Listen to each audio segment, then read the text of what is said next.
Thank you Jesus, thank you father God. परमेश्वर की महिमा हो, आमीन।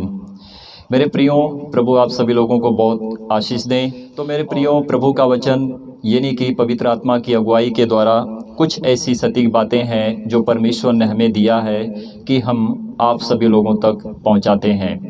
जब हम यिर्मयाह की पुस्तक से अध्याय 10 और वचन 1 से 5 तक पढ़ते हैं तो यहाँ पर परमेश्वर का वचन हमारे जीवन के लिए और आप सभी लोगों के जीवन के लिए खुलासा करता है कि हम कैसे परमेश्वर के वचन में बढ़ेंगे और कैसे हमें परमेश्वर की आज्ञा यानी कि शिक्षा जो हमारे लिए दी गई है प्रभु यीशु मसीह में, जब हम परमेश्वर के लिए सही और सिद्ध बनते हैं और एक अच्छाई और एक सिधाई से जब हम परमेश्वर के वचन का अध्ययन और मनन करते हैं तो हमें सत्य की बातें पता चलती हैं। और जिस मनुष्य के अंदर परमेश्वर की सत्य बातें यानी कि परमेश्वर का वचन जब उसको पता चलता है तो उस मनुष्य को बहुत दुख होता है। दुख इसलिए होता है कि वो सह नहीं सकता है सत्य को। मनुष्य सत्य को सह नहीं सकता है।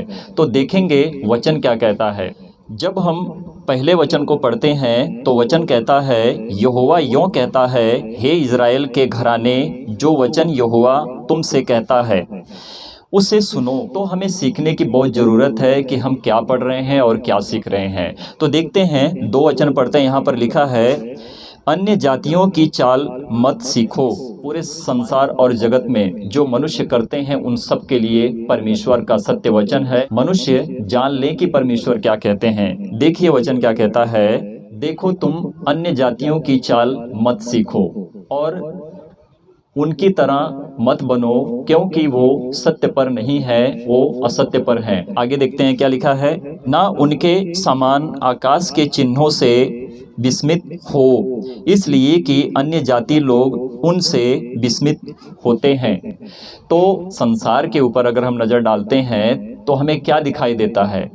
संसार पृथ्वी की सारी वस्तुओं के ऊपर विश्वास रखता है। संसार आकाश में जो कुछ दिखाई देता है उसके ऊपर विश्वास रखता है।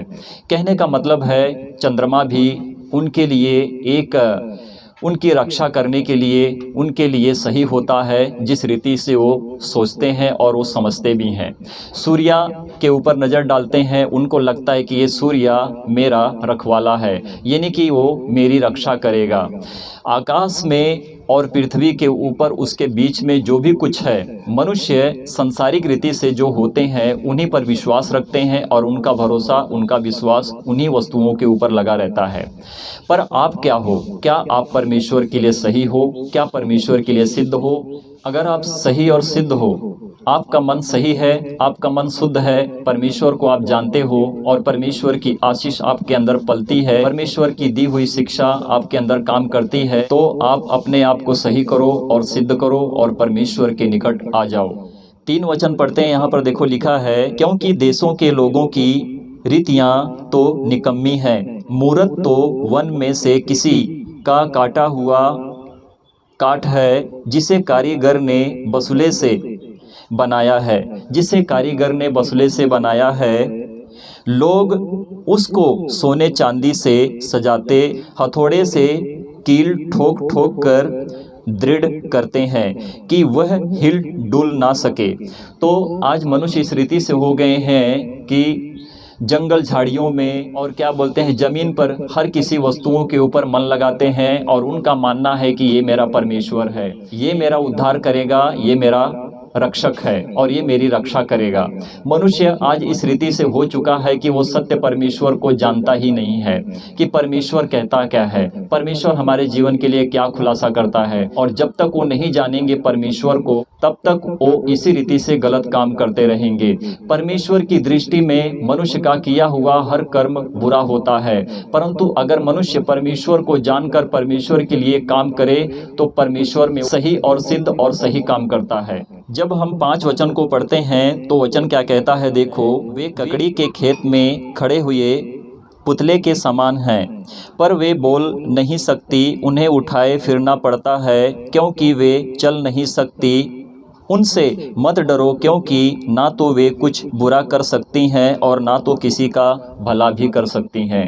तो मेरे प्रियो, इस रीति से हम हो चुके हैं कि हमें लगता है जब खेत में बुआई होती है और खेत को अच्छा बना कर और उसमें पानी डाला जाता है, जब बीज डाला जाता है तो वहाँ पर एक मचान होता है और मचान के बाजू में एक मनुष्य की खूबसूरत शरीर की तरह बनाया हुआ एक पुतला होता है।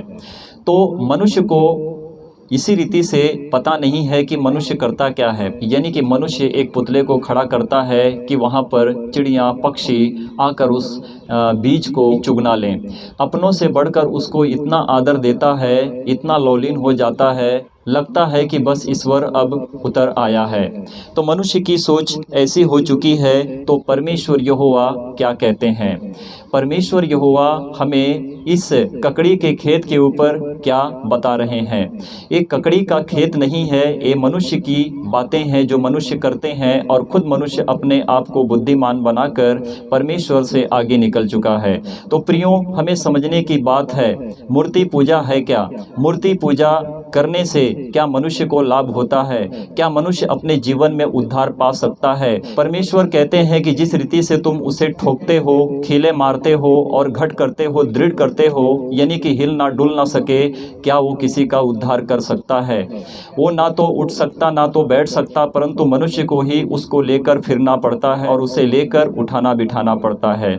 हमारी सोच बहुत बड़ी हो चुकी है और परमेश्वर ने जो हमें ज्ञान दिया हुआ है हम उसका इस्तेमाल नहीं करते हैं।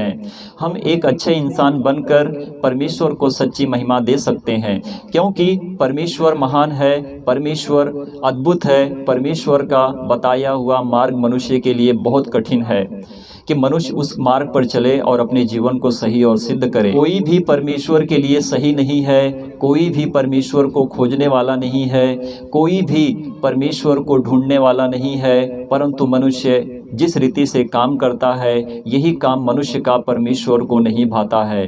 क्योंकि मनुष्य आज अगर नज़र डालें संसार के ऊपर तो संसार परमेश्वर को जानता भी नहीं है। तो संसार परमेश्वर को जानता ही नहीं है। संसार का विरोध प्रभु यीशु मसीह के वचन से होता है।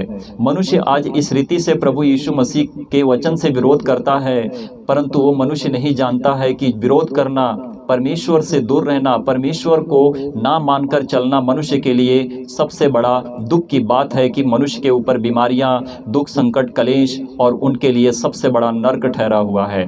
तो मेरे प्रियो, हम इस रीति से परमेश्वर को जाने, प्रभु यीशु मसीह में अपने आप को बदलें, सही रीति से सच्चाई से परमेश्वर के दिए हुए कामों को पूरा करें। तो मत भटको, परमेश्वर के पास आओ, मत भटको, परमेश्वर के पास आओ, परमेश्वर के दिए हुए मार्ग पर सदा और सर्वदा बने रहो। कि प्रभु आप सभी लोगों को आशीष और ब्लेस करें।